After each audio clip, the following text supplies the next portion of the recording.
சிறைச்சாலைக்கு வந்துட்டார். சிறைச்சாலை வாழ்வை குறித்து பார்ப்போம். இப்ப சகோதரர்களால அவனுக்கு கேடு, இரண்டாவதாக போத்திபார் மனைவியினால அவனுக்கு கெடுதல் உண்டாச்சு. இந்த நிலையில அவன் எந்த தீமையும் செய்யாமல் அவன் நன்மையை மாத்திரமே செய்து இப்ப சிறைச்சாலைக்குள்ள அவன் என்ன பண்ணிருக்கிறான், இப்ப இருக்கிறான். சிறைச்சாலைக்குள்ள இருக்கும் போதும், சிறைச்சாலை கம்பிக்குள்ள இருக்கும் போதும் அவனுடைய நம்பிக்கை அவன் இழந்து போகவே இல்லைங்க. அவன் மன துணிவுடையவனாக உதவி செய்கிறவனாக இருந்திருக்கிறான். நல்லா புரிஞ்சுக்குங்க. சிறைச்சாலையில அவனோட கூட இருந்த அவர்களுடைய கனவுகளுக்கு இவன் என்ன பண்ணிருக்கிறான், பதில் சொல்லியிருக்கிறத நீங்கள் பார்க்க முடியும். சிறைச்சாலையில இருந்து யாராவது உதவி செய்ய முடியுமா? சிலர் என்ன நினைச்சுக்கிறாங்க, பணம் இருந்தாதான் நாங்க உதவி செய்ய முடியும், நான் நல்லா இருந்தாதானே, ஆசீர்வாதமா இருந்தாதானே உதவி செய்ய முடியும். ஒருத்தன் சிறைச்சாலையில இருந்த போதும் கூட அவனோட கூட இருக்கிற சக தண்டனையினாலே அனுபவிக்கப்பட்டிருக்கிற அவர்களுக்கு அவர்களுடைய சொப்பனங்களுக்கு பதில் அளித்து அவன் உதவி செய்யக்கூடிய பண்புடையவனாக இருந்திருக்கிறத பார்க்க முடியும். நீங்க கடைசியா எப்ப உதவி செஞ்சிருக்கீங்க? இப்ப அவங்களுடைய கனவுகளுக்கு அவன் பதில் சொல்லணும்னு அவசியமே இல்லை, கரெக்டுங்களா?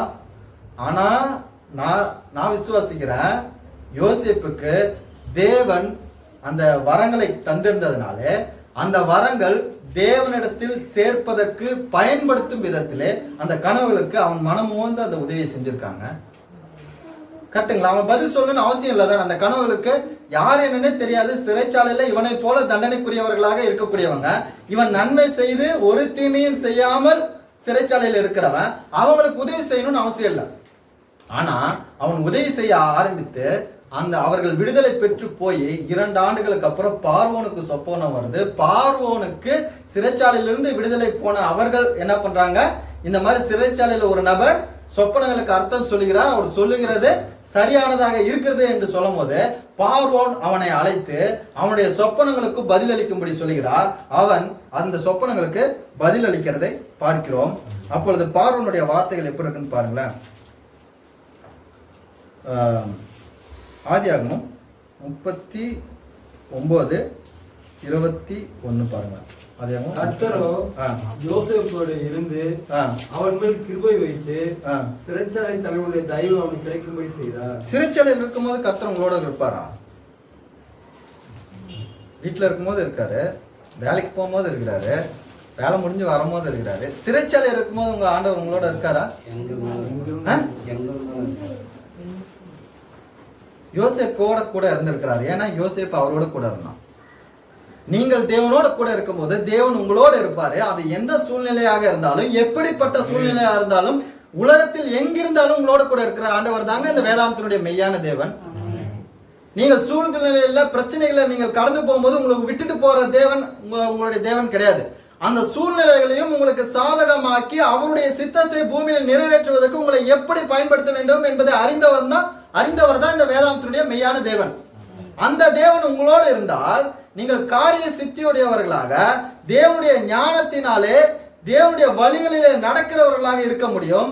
சிறைச்சாலையில் இருந்தாலும் சிறைச்சாலை தலைவனுடைய தயவு கிடைக்கும்படியாக யோசேப்புக்கு தேவன் கிருபை செய்திருக்கிறதை நாம் வாசிக்கிறோம்.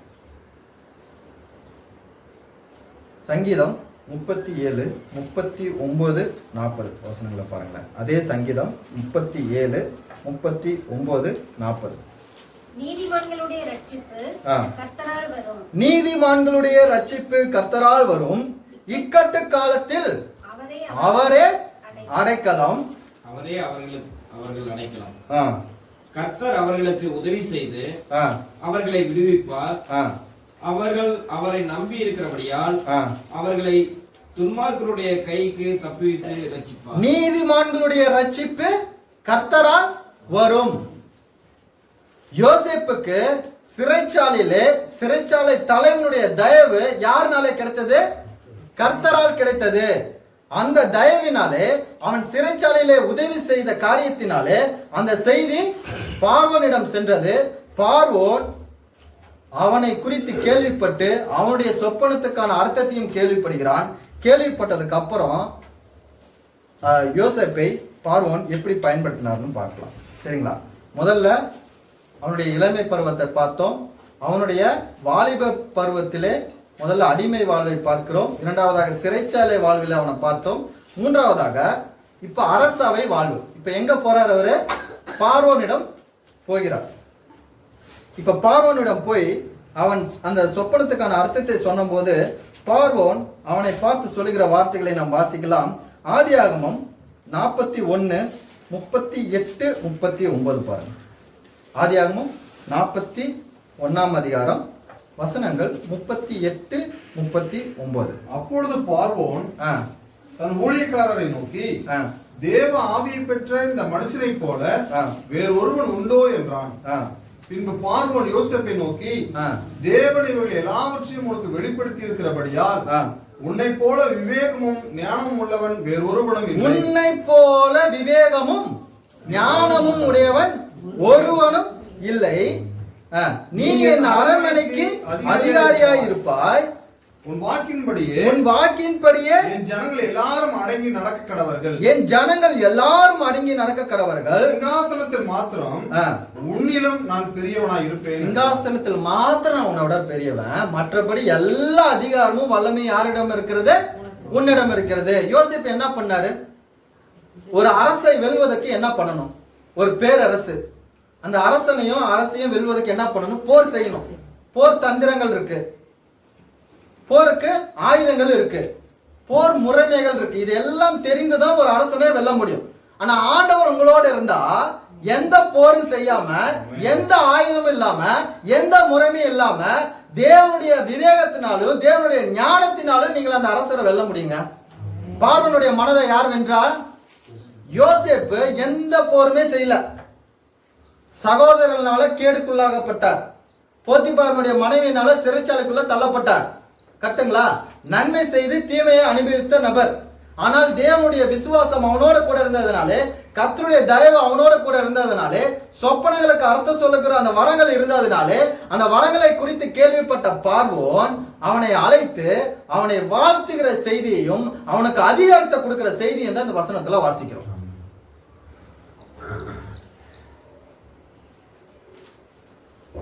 அப்ப யோசேப்பு இருந்து நம்ம என்ன கத்துக்கிறோம்? இப்ப அதிகாரி ஆயிட்டாரு. பார்வோனுடைய சொப்பனங்களின் அடிப்படையில என்ன பதில் கொடுத்தாரோ அதன்படியாக நடக்க ஆரம்பிக்கிறது. 7 ஆண்டுகள் செழிப்பான ஆண்டுகள், 7 ஆண்டுகள் பஞ்சமான ஆண்டுகள். 7 ஆண்டுகள் செழிப்பா இருக்கும்போது அதற்கு தேவையான ஆகாரங்களை சேர்த்து வைக்கிறார். 7 ஆண்டுகள் பஞ்சமாக இருக்கும்போது சேர்த்து வைத்த ஆகாரங்களை உபயோகப்படுத்துகிறதை பார்க்கிறோம். அந்த சமயத்திலே பஞ்சத்தினாலே யாக்கோபுடைய சகோதரர்களும் அவர்களுடைய இருப்பிடத்திலிருந்து எகிப்தில் தானியங்கள் இருப்பதை கேள்விப்பட்டு அங்க வருகிறாங்க. அப்பொழுது யோசேப்பு சகோதரர்கள் என்பதை அறிந்து கொள்கிறான். இந்த சமயத்துல பழி வாங்குறதுக்கான சான்ஸ் யாருக்கு கிடைச்சு? யோசேப்பு நினைச்சிருந்தா என்ன பண்ணிருக்கான்? அவன் சகோதரர்கள் அவன் முதல்ல அவனை கொல்லு நினைச்சாங்க, தூக்கி குழியில போட்டாங்க. அதுக்கப்புறம் வித்துட்டாங்க, 20 வெள்ளிக்காசுக்கு வித்துட்டாங்க. 17 வயசு அவனுக்கு. அவன் செத்துட்டதான் அவங்க அப்பன்ட்ட போய் தெரிவிச்சுட்டாங்க, யாக்கோபிட்ட போயிட்டு தெரிவிச்சுட்டாங்க. கரெக்டுங்களா? இப்படிப்பட்ட சூழ்நிலையில இப்ப யோசேப்புக்கு எத்தனை வயது இருக்குன்னு நினைக்கிறீங்க? பார்வோனை போய் சந்தித்து பார்வோன் தன்னுடைய சிங்காசனத்தை தவிர மற்ற அனைத்தையும் ஆண்டு கொள்ளும் அதிகாரத்தை கொடுக்கும் போது யோசேப்புக்கு 30 வயது. யோசேப்பை சாப்நாத் பனேயா என்ற பெயரினாலே பார்வோன் அழைக்கிறதையும், அவனுக்கு ஓன் பட்டணத்து ஆசாரியனாகிய போத்திபிராவின் குமாரத்தியா இருக்கக்கூடிய ஆஸ்நாத் என்பவளை திருமணம் செய்து வைக்கிறதையும் பார்க்கிறோம். அவனுக்கு 2 மகன்களாக மனேசே, எப்ராஹிம் என்று 2 பிள்ளைகள் பிறக்கிறதையும் நம்ம சரித்திரத்துல பார்க்கிறோம். இப்ப பார்வோனுடைய சிங்காசனத்தை தவிர மற்ற எல்லா அதிகாரம் உடையவராக யோசேப்பு இருக்கும்போது யோசேப்பினுடைய வயது எவ்வளோ? 30 வயது, வாலிப பருவத்துல. கரெக்டுங்களா? அவனுக்கு எவ்வளவு கோபம் இருக்கும்? 13 வருஷம் ஆச்சு. எவ்வளவு வெறுப்பு இருக்கும் சகோதரர்கள் மேல. அவனுடைய அதிகாரத்தை பயன்படுத்தி அவர்கள் என்ன பண்ணிருக்கலாம்? சிறைச்சாலையில போய் தூக்கி போட்டிருக்கலாம், அவங்க உண்டு இல்லாம பண்ணிருக்கலாம், கொலை செய்ய கட்டளை கொடுத்திருக்கலாம். ஆனா யோசேப்பு எதுவுமே செய்யலைங்க. அவர்கள் தன்னை புரிந்து கொள்வதற்காக சில சூழ்நிலைகளை அவர் கையாண்டார். ஆனா என்ன பண்ணாரு? அவர்களை தாராளமாக மன்னித்து ஏற்றுக்கொண்டாருங்க.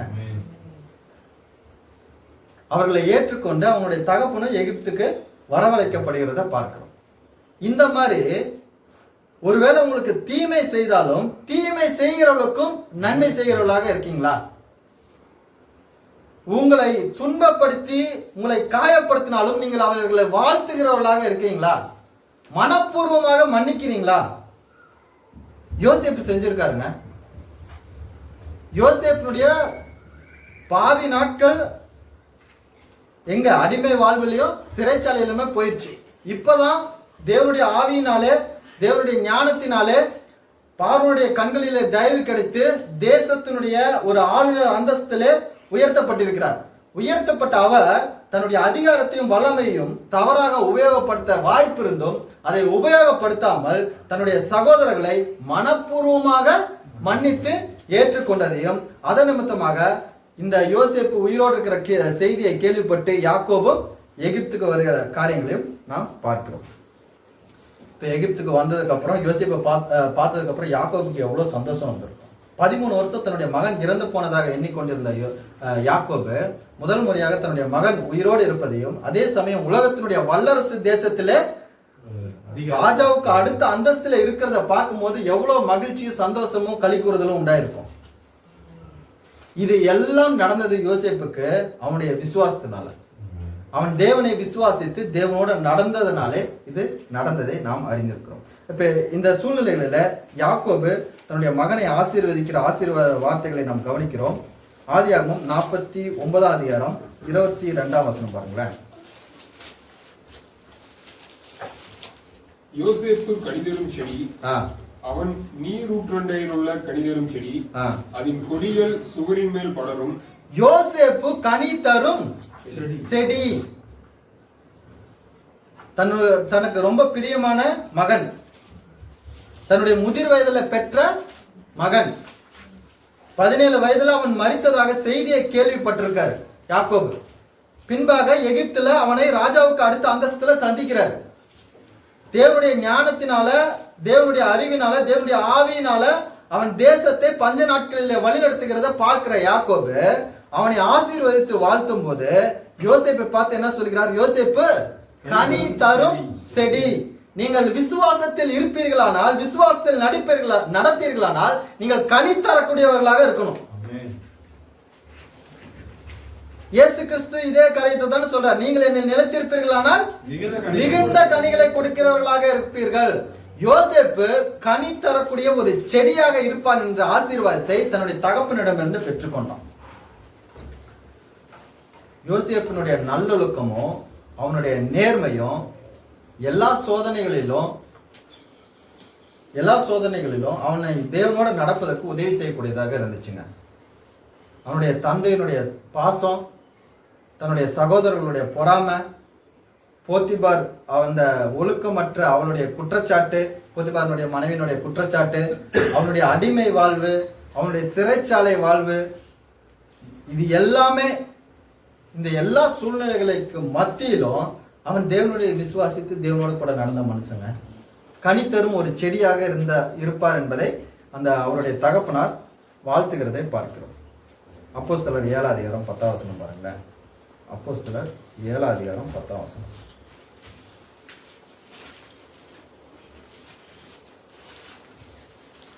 தேவனோ அவனுடனே கூட இருந்து எல்லா உபத்திரவங்களிலும் அவனை விடுவித்து எகிப்தின் ராஜா தேவனோ அவனுடனே கூட இருந்து எல்லா உபத்திரவங்களிலும் அவனை விடுவித்து எகிப்தின் ராஜாவாகிய பார்வோன் சமூகத்திலே அவனுக்கு கிருபையையும் ஞானத்தையும் அருளினார்.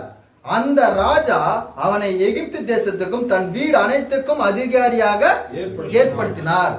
தேவன் உங்களோட கூட இருக்கும்போது, தேவனுடைய கிருபையும் ஞானமும் உங்களோட கூட இருக்கும்போது, தேவனுடைய ஆவியினாலே நீங்கள் தேவனோடு விசுவாசத்தில் நடக்க முடியும். தொடர்ந்து அவர்கள் நிலைத்திருக்க முடியும். நீங்கள் அவர்கள் நிலைத்திருந்தால் கனித்தரர்களாக இருக்க முடியுங்க. விசுவாசிக்கிறேன்னு சொல்றாங்க, அவரோட நடக்கிறது இல்லை. அவரோட நடக்கிறேன்னு சொல்றாங்க, கனி தரதில்லை.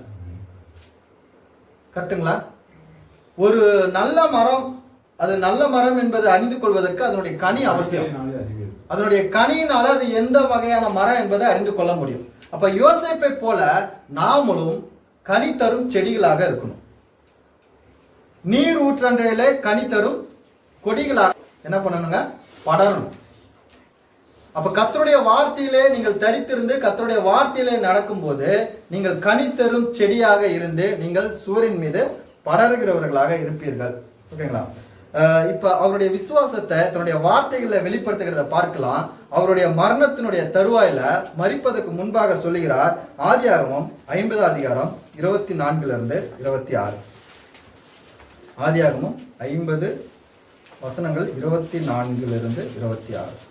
யோசேப்பு தன் சகோதரரை நோக்கி, நான் மரணமடைய போகிறேன், ஆனாலும் தேவன் உங்களை நிச்சயமாய் சந்தித்து. யோசேப்பு தன் சகோதரரை நோக்கி, நான் மரணமடைய போகிறேன், ஆனாலும் தேவன் உங்களை நிச்சயமாய் சந்தித்து நீங்கள் இந்த தேசத்தை விட்டு தாம் ஆபிரகாமுக்கும் ஈசாக்குக்கும் யாக்கோபுக்கும் ஆணையிட்டு கொடுத்திருக்கிற தேசத்துக்கு போக பண்ணுவார் என்று சொன்னதும் அன்றி, தேவன் உங்களை சந்திக்கும் போது என் எலும்புகளை இவ்விடத்திலிருந்து கொண்டு போவீர்களாக என்று சொல்லி யோசேப்பு இஸ்ரவேல் புத்திரரிடத்தில் ஆணையிடுவித்துக் கொண்டான். யோசேப்பு 110 வயதுள்ளவனாய் மரித்தான். யோசேப்பு எத்தனை வயதுல மரிக்கிறாரு? 110 வயதுல. அவர் மரிக்கிறதுக்கு முன்பாகவே சொல்லுகிறாரு, தேவன் உங்களை சந்திப்பார். தேவன் உங்களை சந்திக்கும் போது நீங்கள் இந்த தேசத்திலிருந்து புறப்படும் போது என் எலும்புகளை இவ்விடத்திலிருந்து கொண்டு போங்க என்று சொல்லுகிறார். எவ்வளவு பெரிய விசுவாசம் உள்ளவனாக இருந்த இந்த வார்த்தைகளை சொல்ல முடியும்? 4ஆம் தலைமுறையில தேவன் அவர்களுக்கு அந்த அந்நிய தேசத்திலிருந்து விடுதலை தருவார் என்பதை ஆபிரகாமிடம் உரைத்திருந்தார். அப்ப ஆபிரகாம் மூலமாக இந்த செய்தியை யார் கேள்விப்பட்டிருக்கா? ஈசாக்கு. ஈசாக்கிட்ட இருந்து யார் கேள்விப்பட்டிருக்கா? யாக்கோபு. யாக்கோபிட்ட இருந்து யார் கேள்விப்பட்டிருக்கா? அவனுடைய பிள்ளைகளாக இருக்கக்கூடிய யோசேப்பு. இப்ப தேவன் யாருக்கு தரிசனமாகி இந்த வாக்குத்தத்தத்தை உடன்படிக்கையினாலே உறுதி செய்தார்? ஆபிரகாமுக்கு வாக்குத்தத்தம் பண்ணி உடன்படிக்கை செய்து உறுதி செய்தாரா? ஈசாக்குக்கு பண்ணாரா? அதை மறுபடியும் நினைவுபடுத்தினாரா? மீண்டுமாக யாக்கோபினிடம் புதுப்பித்தாரா? பண்ணாரா இல்லையா? இந்த வாக்குத்தத்தத்தை உடன்படிக்கையினாலே உறுதிப்படுத்தினாரா? யோசேப்பிடம் இது செஞ்சிருக்காரா ஆண்டவர்? யோசேப்புக்கு தேவன் தரிசனம் ஆயிருக்காரா? யோசேப்பு தேவனை பார்த்திருக்காரா? முற்பிதாக்கள் அனைவருமே தேவனை நேரடியாக அவர்கள் சந்தித்தவர்களாக, தேவன் நேரடியாக தரிசனமானவராக, நேரடி வார்த்தைகளை தேவனிடமிருந்து பெற்றவர்களாக இருந்திருக்கிறார்கள். ஆனால் யோசேப்பு அவனுடைய வாழ்நாளிலே தேவனை தரிசித்த விதமாக எங்கேயும் நமக்கு குறிப்புகள் இல்லை. ஆனால் அவன் விசுவாசித்தவனாக தன்னுடைய விசுவாசத்துல தேவனோட கூட நடந்திருக்காங்க. நான் உங்களை பார்த்து சொல்றேன், நீங்களும் அவரை தரிசியாமல் அவரிடத்தில் நீங்கள் விசுவாசத்தினால அவரோட கூட நடக்க முடியுங்க. தேவனை நீங்கள் பார்க்காம இருக்கலாம், ஒருவேளை தேவன் உங்களுக்கு தரிசனம் ஆகாம இருக்கலாம். ஆனால் நீங்கள் தேவனை விசுவாசித்தால், தேவனோடு இணைந்து உங்களுடைய விசுவாசத்தினாலே தேவனோடு நடந்து நீங்கள் கனி தருகிறவர்களாக தொடர்ந்து அவரில் நிலைத்திருக்கும் போது மிகுந்த கனி தருகிறவர்களாக நீங்கள் இருந்து கர்த்தருக்கென்று நீங்கள் பூமியில ஊழியம் செய்கிறவர்களாக இருக்க முடியும். உங்களுடைய ஊழியத்தை முதல்ல உங்களுடைய குடும்பத்தில் ஆரம்பிங்க, கரெக்டுங்களா? அதுக்கப்புறம் சமுதாயத்தில் செய்யலாம். நீங்கள் உங்களுடைய குடும்பத்தில் நீங்கள் உங்களுடைய ஊழியத்தை ஆரம்பித்து அதை உண்மையும் உத்தமமாக செய்வீர்களானால் தேவன் அதை பிரயோஜனமுடையவராக பின்பாக சபையை வழிநடத்தும் மூப்பர்களாக ஏற்படுத்துவது தேவனுடைய திட்டம். முதல்ல நீங்க உங்க குடும்பத்தில் உண்மையா இருங்கிற, உங்களுக்கு தீமை செய்தாலும் நன்மை செய்யுங்கிற, தீயோர் செய்கிற தீமையினாலே எரிச்சல் அடையாதீங்கிற, மனப்பூர்வமா மன்னிங்கன்னு சொல்ற. உங்களுடைய கீழ்ப்படிதலினாலும் மனத்தாழ்மையினாலும் கிறிஸ்துவனுடைய ஊழியத்தை உங்களுடைய குடும்பத்துல நிறைவேற்றுங்க. உங்களுடைய குடும்பத்தை ஆதாயப்படுத்தாம மற்ற ஜனங்களை ஆதாயப்படுத்த முயற்சி பண்ணி நீங்க உங்க குடும்பத்தை ஆண்டவர்கிட்ட சேர்க்கிற பொறுப்பை இழந்து போயிடாதீங்கிற. யோசேப்பு அவ்வளவு பெரிய அதிகாரமும் வல்லமையும் உடையவராக இருந்த போது தன்னுடைய குடும்பத்தை அவன் உபசரிக்கிறவனாக, ஏற்றுக்கொள்கிறவனாக, மன்னிக்கிறவனாக இருந்திருக்கிறாருங்க. யோசேப்பினுடைய கனியை அவருடைய குணநல பண்புகளினால நம்ம அறிந்து கொள்கிறோம். நம்முடைய கனியையும் நம்முடைய குணநல பண்புகளினால நம்ம அறிந்து கொள்ளலாம். 1 பேதுரு 1 அதிகாரம் 9 வசனம் 8-9. 1 பேதுரு 1 அதிகாரம் வசனங்கள் 8-9. அவரை நீங்கள் காணாமல் இருந்தும் அவரிடத்தில் அன்பு கூறுகிறீர்கள். இப்பொழுது அவரை தரிசியாமல் இருந்தும் அவரிடத்தில் விசுவாசம் வைத்து, நீங்கள் காணாமல் இருந்தும் அவரிடத்தில் அன்பு கூறுகிறீர்கள், இப்பொழுது அவரை தரிசியாமல் இருந்தும் அவரிடத்தில் விசுவாசம் வைத்து சொல்லி முடியாததும் மகிமையினால் நிறைந்ததுமாய் இருக்கிற சந்தோஷம் உள்ளவர்களாய் களி கூர்ந்து விசுவாசத்தின் பலனாகிய ஆத்தும ரட்சிப்பை அடைகிறீர்கள். உங்கள் விசுவாசத்தின் பலனாகிய ஆத்தும ரட்சிப்பை அடைகிறீர்கள். நீங்கள் அவரை காணாமல் இருக்கலாம், அவரை தரிசியாமல் இருக்கலாம், ஆனா உங்களுடைய விசுவாசத்தினால உங்கள் ஆத்துமாக்கு தேவையான ரட்சிப்பை பெற்றுக்கொள்ள முடியுங்க.